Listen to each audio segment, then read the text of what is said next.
Welcome back, everyone. Today, we are going to explore something really fun and exciting in English. Through the project based learning activities for grade 6, we are going to learn about idioms. Idioms are special expressions. Their meaning is not the same as the words you see. For example, if I say it's raining cats and dogs, I don't mean animals are falling from the sky. Do I? It means it's raining heavily. Idioms make our language more colorful and interesting. So, for the MTIP Grade 6 book Purvi, the chapter Change of Heart talks about idioms and phrases. A few of them are kept a close watch on. It's a phrase. On the contrary is another one. Every PBL has a few components, which includes learning outcomes, concepts covered, and learning objectives. Once we look into all these components, we always have a think question. So here, for this particular PBL, the think question is, heard someone say, I have butterflies in my stomach, or bale hannina sippe surida hage. What do you think that really means? So, let's see the possible answers in the minds of our young learners. I have butterflies in my stomach means I feel scared, or it means my stomach feels funny, or it means I'm happy and a little scared at the same time. Whereas, Bale Hanina Sippe Surida Hage, the possible answers are it means the work can be done quickly, I can finish it in without any problem, it means the task is simple for me. These are a few possible answers in the minds of our young learners. Now, to learn more about idioms and phrases, you have a short, brief description about what are idioms and examples for a few. Now, activity 1, read and understand.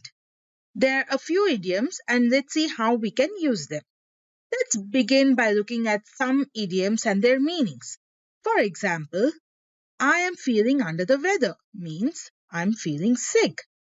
Vani has worked hard and reached the top of her class. Vani has worked hard and came first in her class. He was tongue-tied means he was unable to speak. Notice how the meaning is different from the words themselves. That's what makes idioms fun. So, teachers, you can point to examples on boards or the slides and let students read aloud one idiom each. Moving on to the next continuation.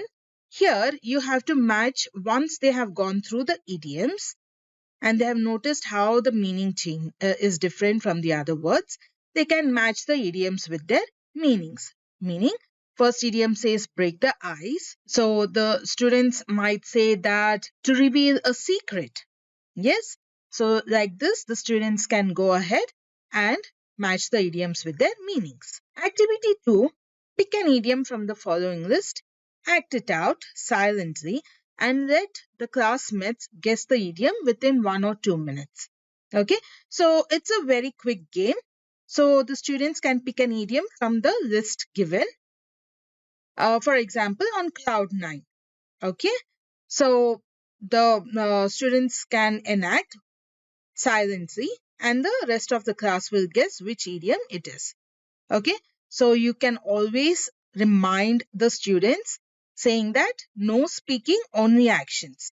So as teachers, you can demonstrate one such example, acting very happy for on cloud 9, and then you can ask the students to go ahead with the rest of the idioms. Activity 3, what do you mean? So it is all about writing out. This is a write it out activity. So the students can practice using idioms in sentences. So the teacher, you can give an idiom. You can also write its meaning. For example, one such example is done. Feeling under the weather means feeling sick. And the sentence says, I didn't go to school because I was feeling under the weather. Now the students can try the other exercise, the rest of the exercise. For example, reaching the top, meaning becoming very successful, and the sentence can go, students want to reach the top of the class by the end of the year. The third one, getting tongue-tied, not able to speak because you're nervous, is the meaning. The sentence can go, she got tongue-tied when she had to speak in front of the class. So this is the way students can practice using idioms in sentences. Moving on to activity 4, explore idioms around us. So idioms are not just in English. Every language has idioms. In Kannada, for example, we say Bale Hannina Sippe Surida Hage, which means something very easy to do. So the students can ask their elders at home about idioms in their mother tongue and share them in class as well. A few examples are given. Hunger is a man's biggest enemy, or it can also be to kill two birds in one stone. So they can come up with various such idioms in their mother tongue. Moving on to activity 5, reading passage, a lesson learned. So the students can read the passage one by one. They can take turns to read a few lines. They can also identify the idioms given in the passage, like a piece of cake.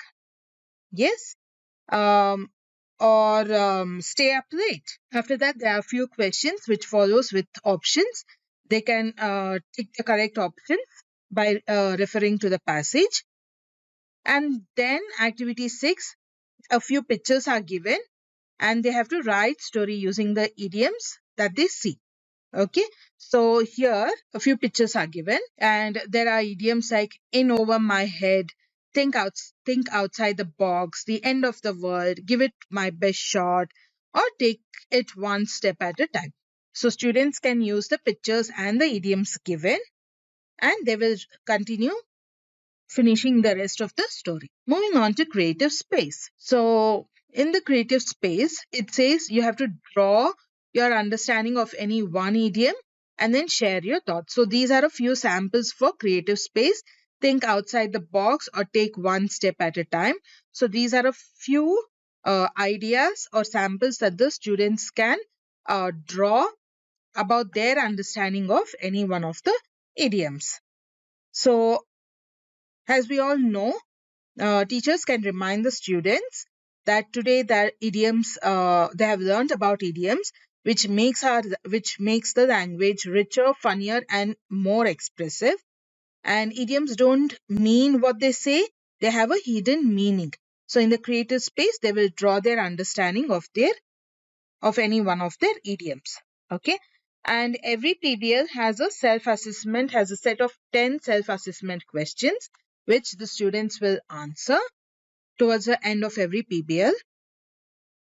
And once they answer the question by reading out the question and marking the correct option, they have a OMR sheet that follows where they have to shade the correct answers. And every PBL at the end for all solutions for self-assessment, you can always go back and refer to Teachopia and the path is given. So once you're done with all the marking of all the solutions on the OMR sheet, remember teachers, for all solutions to the self-assessment questions, you can always go back to refer to Teachopia and the path is provided below. Idioms not only make our language richer, funnier and expressive, but it also makes our language creative, colorful and interesting. Stating that, thank you teachers.